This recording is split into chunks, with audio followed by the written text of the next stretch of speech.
Bienvenue, Monsieur le Président Félix Tshisekedi. Vous êtes président de la République démocratique du Congo. Nous vous accueillons dans ces studios de Radio Vatican. Et pour nos auditeurs qui nous suivent un peu partout dans le monde, spécialement en Afrique, même dans votre pays aussi, à travers les radios catholiques qui nous suivent et nos partenaires comme Congo Web TV et toutes les radios d'Afrique qui vont suivre ce programme. Vous venez d'arriver aujourd'hui chez le pape et c'est la première fois pour une visite officielle. Monsieur le Président, comment ça s'est passé? Ça s'est très bien passé. J'ai rencontré une éminente personnalité qui en plus a une parfaite connaissance de notre pays, des souffrances de notre peuple et des besoins de notre pays. C'est vraiment un acte que je vais garder en mémoire tout le reste de ma vie parce que c'était vraiment un moment très particulier. Un moment très particulier. Il y a eu aussi aujourd'hui la ratification de l'accord cadre qui a été signé en mai 2016. Mais aujourd'hui, en votre présence, cet accord a été finalement ratifié. C'est ça. Quelles sont vos impressions? Bien, cet acte est justement une façon de sceller un rapprochement entre l'Église catholique et l'État.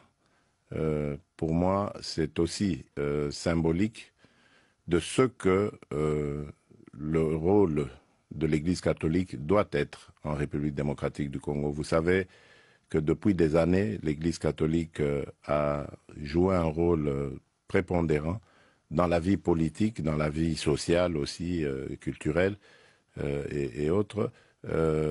Et je pense que en signant cette ratification, cet accord cadre, je pense que c'est symbolique de ce que désormais seront les relations entre l'Église catholique et l'État congolais.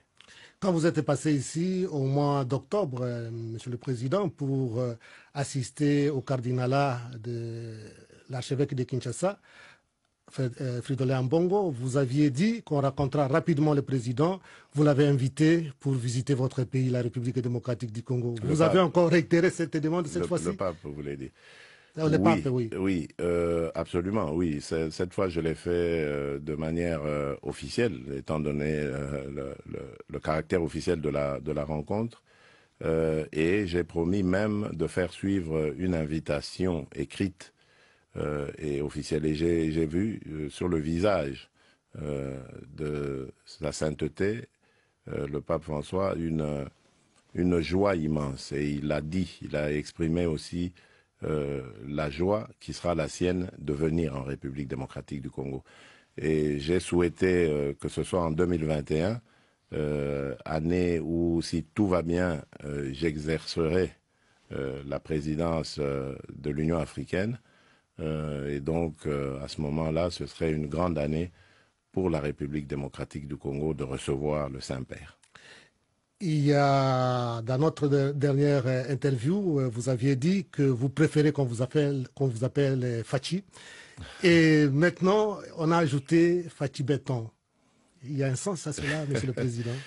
Bon, je ne sais pas, il faut demander à ceux qui m'ont affublé de ce sobriquet. Je crois que c'était en rapport avec les travaux du programme d'urgence des 100 jours, suivant mon arrivée à la tête du pays.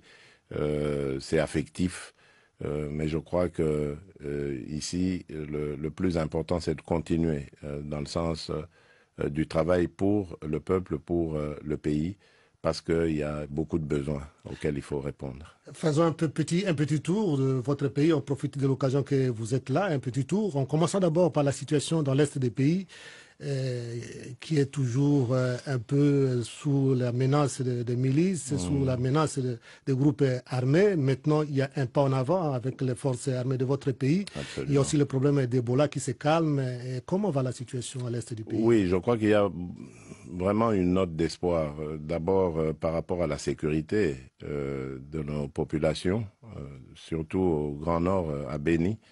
où nous avions été envahis par un groupe armé qui a en plus fait allégeance à l'État islamique, à Daesh, le groupe des ADF-MTM, que nous avons combattu de la manière la plus dure qui soit, et ce n'est pas terminé.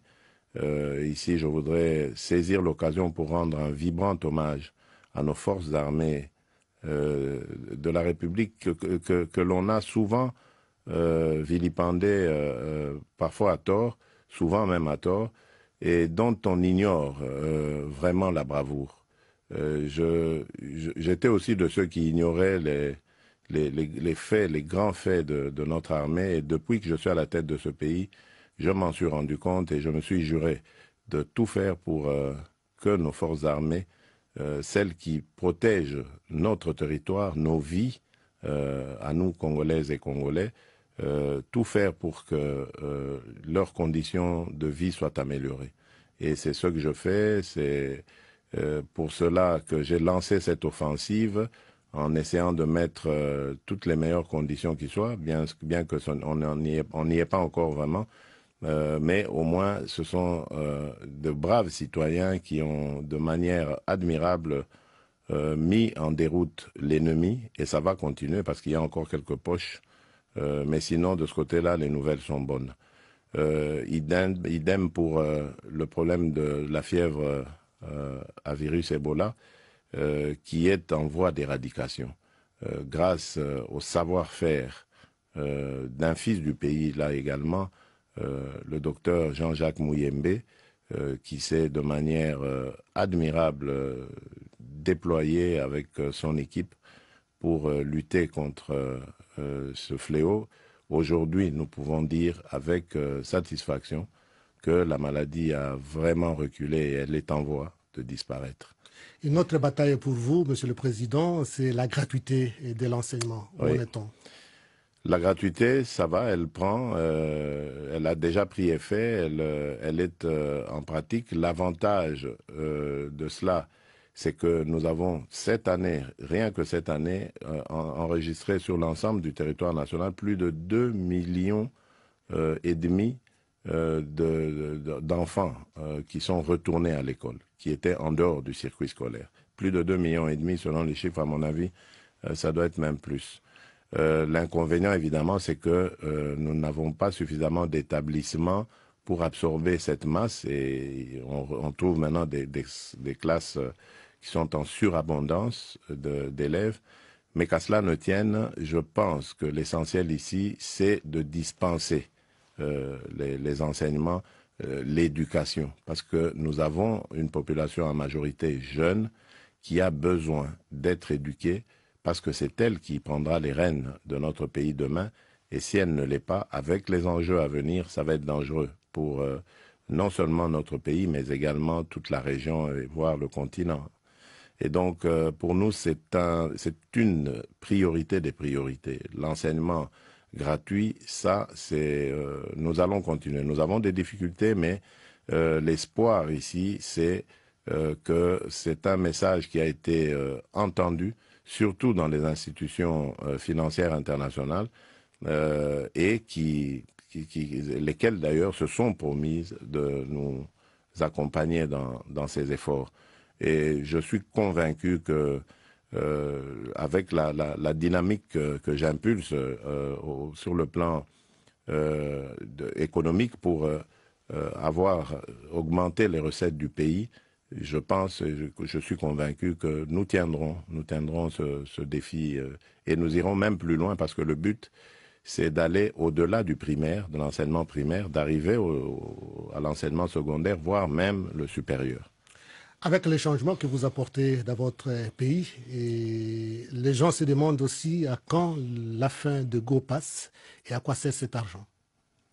Oui, c'est une très bonne question. Nous sommes en train de faire une analyse de tout ça. Attention, le GoPass n'est pas foncièrement mauvais dans le sens où c'est une taxe comme partout au monde, on trouve des taxes d'aéroport. Maintenant, le but, c'est de savoir ce qu'on en fait. Et donc, je profite peut-être de cette occasion pour dire que ce sera le cas pour tous les secteurs de la vie publique. il y aura des audits qui seront très bientôt lancés, diligentés, pour faire un état des lieux de la situation afin de connaître nos capacités à mobiliser les ressources et à faire face à la lutte, à faire face plutôt à ce fléau, la corruption, qui a gangréné notre administration et notre économie. Donc il y aura des audits très prochainement qui vont déterminer notre nouvelle façon de gérer la République. Les gens vous reconnaissent, les gens reconnaissent votre sincérité quand vous parlez et votre ouverture aussi. Et on voudrait aussi savoir les dossiers des 15 millions. Ben, le dossier de 15 millions, c'est bien de poser cette question. Il se trouve pour le moment entre les mains de la justice. Donc je ne peux pas commenter les affaires de justice. Tout ce que je peux dire, c'est que j'ai tenu à ce que il n'y ait de pression sur personne, que le travail des inspecteurs de finances soit effectué. Et cela s'est passé comme je le voulais. Et aujourd'hui, le dossier est à la justice, ce n'est plus mon affaire. Et vous parlez souvent des problèmes de mentalité, des changements de mentalité, Oui. et ça c'est positif. Et c'est une tâche difficile. Votre prédécesseur avait parlé de chercher, je crois, si je ne me trompe pas, 15 collaborateurs qui peuvent l'aider dans son travail. Vous avez trouvé un peu plus au moins? Bon, ça c'est... Je ne vais pas le dire pour que mes collaborateurs le sachent, c'est mon secret, on va dire. Mais je crois qu'effectivement, le grand défi, mon prédécesseur avait raison en tout cas, c'est d'être bien entouré. Le grand défi d'un dirigeant, d'un leader politique, c'est d'avoir une équipe qui peut l'accompagner dans la réalisation de ses objectifs.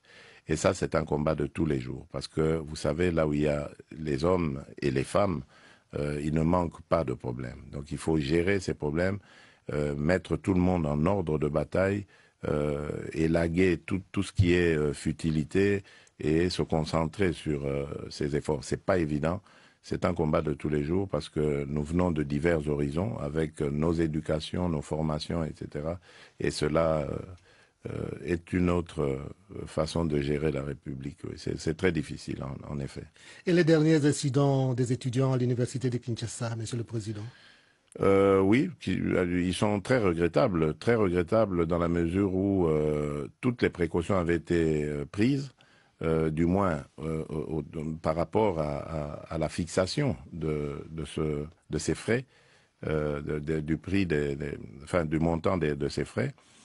Et c'est regrettable de voir que, alors qu'on avait favorisé la discussion, on avait, pour la première fois dans l'histoire de notre pays, mis ensemble toutes les parties, donc les enseignants, les étudiants et tout ce qui tourne autour, les représentants du ministère de l'enseignement supérieur, tout ça avait été fait pour éviter la catastrophe, mais elle est quand même arrivée.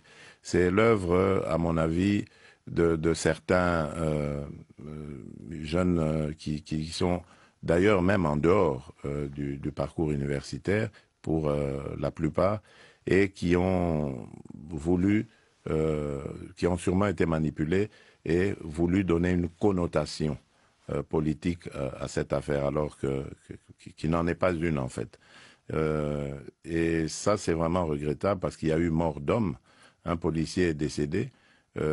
C'est déplorable parce que ça vient quand même des étudiants. Les étudiants, c'est la crème. C'est, comme je disais tout à l'heure, les futurs cadres de la République demain.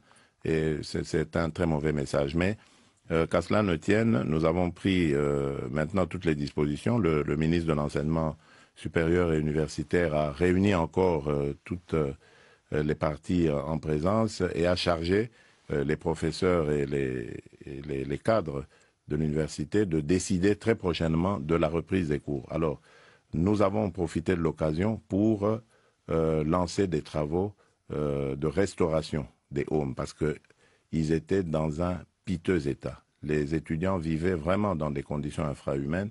Et puis, il y avait tout et n'importe quoi dans ces homes. On trouvait même des gens qui n'étudiaient plus depuis longtemps, des anciens étudiants qui avaient déjà fini leurs études, reçu leur diplôme, mais qui habitaient là-bas, et ainsi de suite. Donc, nous allons profiter de cette occasion pour remettre de l'ordre là-dedans. Quant aux étudiants qui vont, surtout, on doit faire face à ces étudiants qui sont venus de l'intérieur du pays et qui n'ont pas de famille, pour la plupart à Kinshasa. Et donc, on va les recenser pour voir comment est-ce que, dans un premier temps, on peut assurer leur logement et le transport de tous ceux qui vivaient dans les homes et qui sont obligés maintenant de faire des navettes. Nous pensons à mettre des bus sur des endroits stratégiques de la ville et ces bus vont effectuer des navettes le matin pour amener les étudiants à leur cours et le soir pour les ramener à la maison. Donc ça se fera en deux temps. C'est à cela que nous attelons au niveau du gouvernement et nous espérons ne plus jamais connaître ce genre d'incident. Monsieur le Président, comment va la coalition Cash-FCC? Ça va, on va dire dans l'ensemble, avec des hauts et des bas. Vous savez, il y a eu de part et d'autre, comme ça, des envolées oratoires qui ont un peu mis le feu des fois. Mais je pense que c'est inhérent à une expérience aussi nouvelle, aussi inédite qu'est la nôtre. Nous n'étions pas du tout préparés à cela. La coalition. Pas du tout. C'est vraiment un accident de l'histoire. Même si en politique avertie, nous aurions pu prévoir le coup, parce que moi je me rappelle qu'il y a 10 ans, j'avais fait une interview à Kinshasa où je parlais de ça, que c'était possible un jour que les Congolais décident d'envoyer un opposant à la présidence et de maintenir l'Assemblée aux mains de ceux qui étaient au pouvoir à ce moment-là. Donc c'est possible, on peut l'évoquer, mais quand ça arrive, on est quand même surpris. Donc c'est une nouvelle expérience dans la vie politique de notre pays et nous sommes en train de la vivre avec évidemment ses hauts et ses bas. Donc ça, l'essentiel, c'est de ne pas perdre l'objectif premier qui est le service à notre peuple et d'assurer la paix, la sécurité sur l'ensemble du territoire et de tous les jours se battre pour l'amélioration de la qualité de vie de nos concitoyens. Moi, c'est ça qui m'importe le plus et je ne vois personne, que ce soit au sein de la coalition ou ailleurs, m'empêcher de remplir cette mission. De servir votre peuple. Et s'il fallait, c'est une question qui me vient comme ça, Monsieur le Président, s'il fallait choisir entre la coalition et le peuple d'abord? Ah, le peuple d'abord, forcément, toujours. Ça, c'est pour ça que je suis là, c'est pour ça que j'existe, c'est pour ça que je suis en politique. C'est pour servir mon peuple, servir mon pays, faire de ce pays le leader qu'il mérite d'être. La République démocratique du Congo, moi je suis convaincu, est un pays béni, qui a un grand peuple et ce peuple mérite un meilleur sort que celui qu'il vit en ce moment. Et je crois qu'aujourd'hui nous sommes tous d'accord qu'il faut faire quelque chose pour ce peuple et nous y travaillons. Le 30 juin de cette année, votre pays, la République démocratique du Congo, va accomplir 60 ans d'indépendance. Oui. Quel Congo arrive à 60 ans d'indépendance et que comptez-vous faire, Monsieur le Président? Bon, évidemment, les préparatifs, les réflexions ont déjà commencé. Il faut très bientôt, on va installer le comité organisateur des festivités. Mais le bilan que je peux en faire après 60 ans, c'est que très sincèrement, moi je pense que nous avons un peuple qui est arrivé aujourd'hui à maturité.